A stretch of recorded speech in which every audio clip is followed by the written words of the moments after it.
all that remains. G, he's been a bit of a beat. Is it inexcused territory? Liquid fighting some ball to not qualify.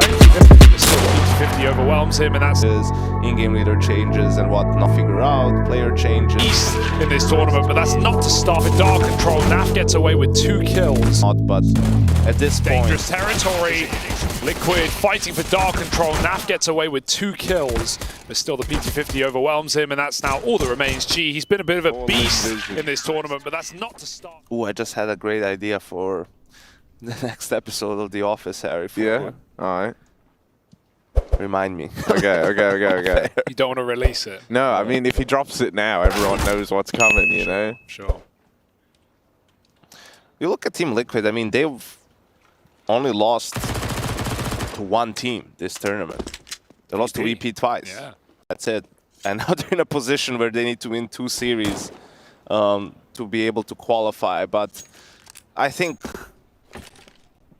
they've had enough time to figure things out, to improve to a level where they can take down Lynx Vision and then later Eternal Fire. You know, I think this is we've been patient with some of the losses for Team Liquid at some of the previous tournaments. You know, because okay, there's a lot of things they need to figure out, player changes, in-game leader changes, and whatnot. But at this point, is it inexcusable to not qualify? Do you think, or is that too harsh of a term?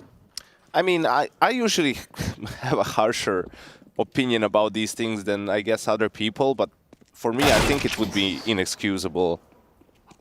Like the thing is they have this extenuating circumstance that they have to play 2 games in one day, which shouldn't really be a thing. And some of it is out of their hands too. I mean, they could win 2-0 here and then the G2 complexity game could drag on potentially, and Rifles The are out, rifles? man. They The are rifles out. are out. Look at the rifles. Come on, everyone. the rifle. This is the moment we've all been waiting for. The rifles.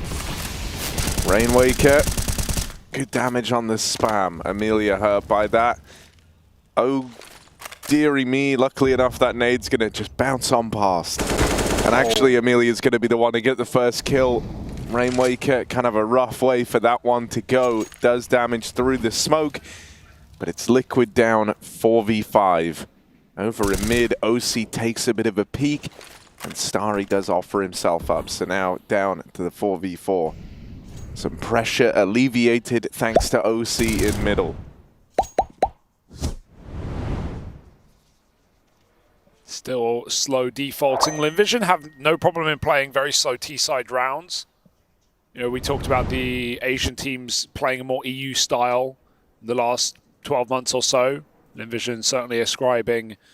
Dude, this is wild. Triple mid reaggro. That's crazy Oh, backstab, and they're all there.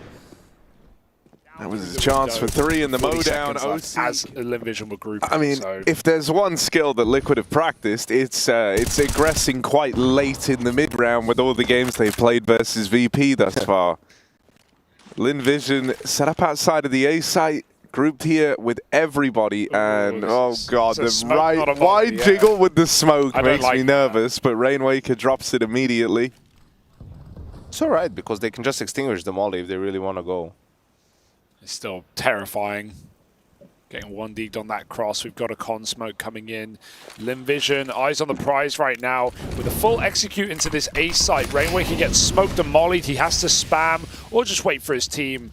And no one's even close with these Molotovs down. This is a nice execute for Lynx Vision. They're going to get some space, but it is so constricting. This is a retake map after all. Can they find that first kill? No.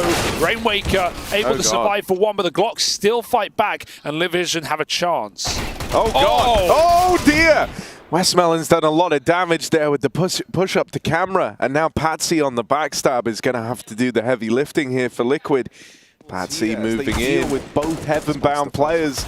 Everyone's been asking, Yanko, I need you to finally, put a nail in the final nail in the coffin of this question. Is China #1? Not yet. But they're pretty sharp, man. I'll never forget, I think it was a Star Ladder tournament in China, and the show match is like EU talent, like English talent versus Chinese talent. Mind you, also their talent has like guys, who was it? I can't remember. It wasn't Jungle, but it was one of the actual ex-pro players who played until recently. You know, they just ran over us. Really? I I've played, you know, against actual players that are still playing, and I didn't feel as violated as I did in that game. Aim is crazy, isn't it? It's Absolutely. it makes you wonder Dude, why the agency never succeeded as well. Sure, there are plenty of mitigating factors, and I mean, just being, we know the difficulty of like being away from Europe. Every region struggles with it geographically in terms of practice partners. I've never rage quit a I think it was like a what are they, like retake servers? I was in a retake server. We were out in Asia. I just rage quit it straight up. I don't think I've ever done that before, but I don't know. It, yeah, man, and everyone was named like simple. Oh yeah, everyone, like, yeah. Every time I played in China, everyone, absolutely shitting on you, and to the point of just pure rage. You know, it doesn't even feel real. everyone is named. Like, Even no, it's not really even like have a simple, it's chance to win it, Yeah. and you were full buy against an eco, so maybe someone messed something up in how they were supposed to approach that retake, but gives a way in for Lynx Vision early. He's been very aggressive in middle. I was going to say he just gets smoke walked there by Zaka with a double kill as OC attempts a reposition, denied at the first point of contact. It's Lynx Vision on the A split. What a shot! Zaka just shredding right now with a triple entry kill. That's the round. And this for me is always like, this was difficult sometimes to have the players necessarily understand. It's like, okay, this is 3-0, so it's at the start of the game when this round happens. But it could happen at 7-0. It's more prone to happen when you're leading, and things can look so good. That's nice. Can look so good when you're leading, but you know the game isn't played until 7.